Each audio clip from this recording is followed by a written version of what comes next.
Our initial take was, let's look at something that we would create potentially in-house, our own unique tool. And the challenge with that is it's a lot more complex than you may think going in. You have to build a platform. It requires a lot more expertise and data scientists and a lot of maintenance, and it became untenable for us. So we said, okay, let's take a step back and see if there's other options.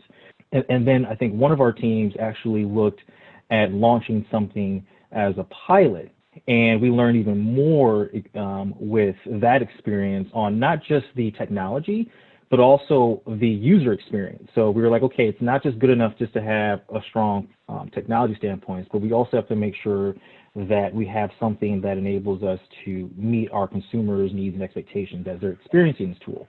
And so when we came across Zoovu, we found this great marriage where you had a very strong, you get a lot of research in the platform and the technology itself, but also there was an emphasis on making sure that we evolved and matched each consumer that actually engaged with the product.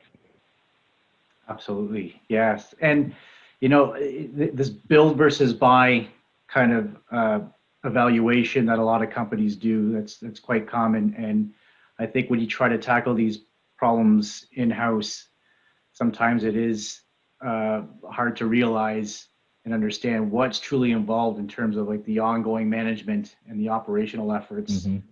And especially with a company like Whirlpool that has a portfolio of brands, and not even that, you've got mm-hmm. diverse market segments. So the complexity of managing these different experiences, it's not an easy task. Trying to scale out can be tricky as well. The consumer, you're thinking about your home, and you're trying to make sure that you have, like you said, you're doing renovation right now.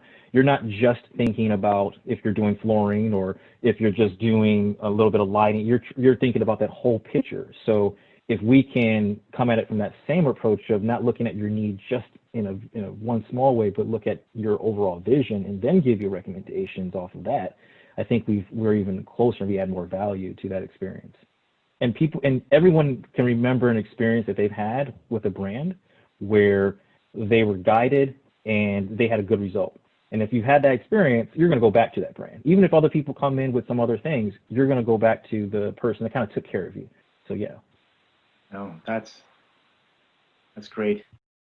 What's an unexpected benefit or feature of Zoovu that you've experienced once you've implemented?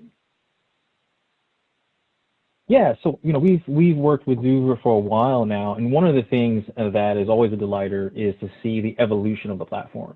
The Zoovu platform today is not the Zoovu platform when we first started, and that's in a good way. It's always evolving. There's always something new that's happening, which is reassuring when you're making an investment. You want to make sure that you're future-proofing yourself. I mean, things change all the time. I mean, look at this year. I mean, I think as a marketer, we've all had to really adjust what we're doing, and so if you're having tools and things that are future-proof, that's really beneficial.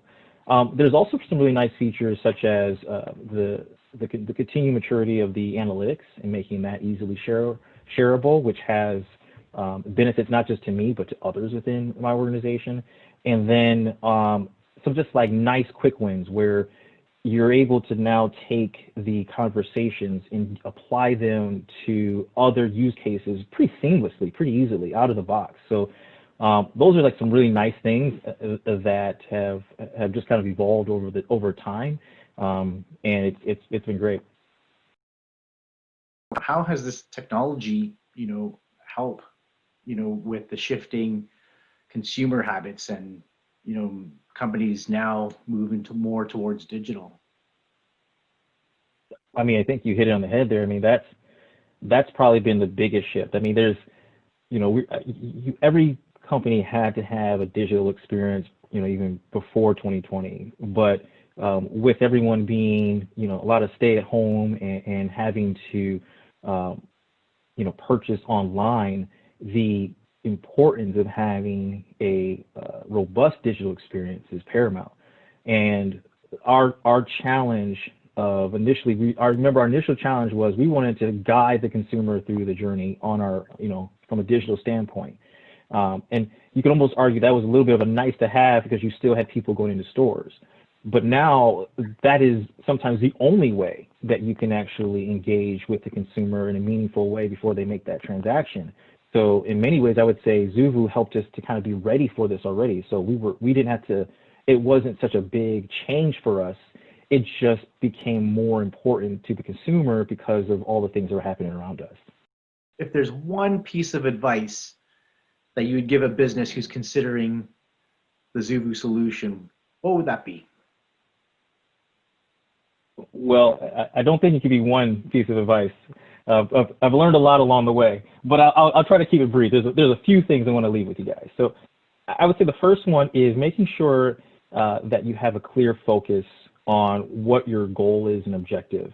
The Zoovu platform can do a lot of different things, and you can get excited and start going everywhere, but it's important to first say, okay, this is the challenge that we're trying to solve, and then you can evolve from there. It helps with getting things organized and making sure that you have something that can actually be in market quickly. The other thing I think is important is making sure that you are connecting with your cross functioning partners. So I'm in marketing and I know a lot about the digital space. However, our product team knows our products inside and out. And so they can talk with great detail about the features. Our sales organization, they're out there every day, face to face, having these interactions that we're essentially trying to replicate in the digital space. So by connecting with all of these different individuals, you get a better experience. And the nice thing is the data that we get and the insights that we learn, we can turn around and say, hey, this is something that we've noticed that consumers are responding to in a certain way, and it might even influence their work. So those are like two really, I think, important things to do. I also would say that, especially when you're starting off, don't overthink the questions. This is about a conversation, and I think it's important to make sure that you've asked all of the important questions as far as, in our case, purchasing that appliance. But if you're not, you don't have to try to come up with the perfect question that's going to get everybody excited. The tool evolves with you over time. It's more important to get those questions out there versus overthinking it. And I think something that I definitely have learned is is you need to have a strategy of how you're going to bring awareness to the consumer. It's not just good enough to say, we'll build it and they will come. You can get traffic that way, and it's in it. But I would say you're far more effective if you're able to identify exactly within the consumer's path where you want to insert this experience. And it could be in multiple places, it could be in multiple paths. But having a clear idea of how you're going to connect with them and disrupt in a positive way is very beneficial when you're starting off, because you can always evolve that over time. So I would say, clear focus. Don't overthink the questions, use your teammates on your team, and then make sure you have a good idea of how you're going to bring awareness.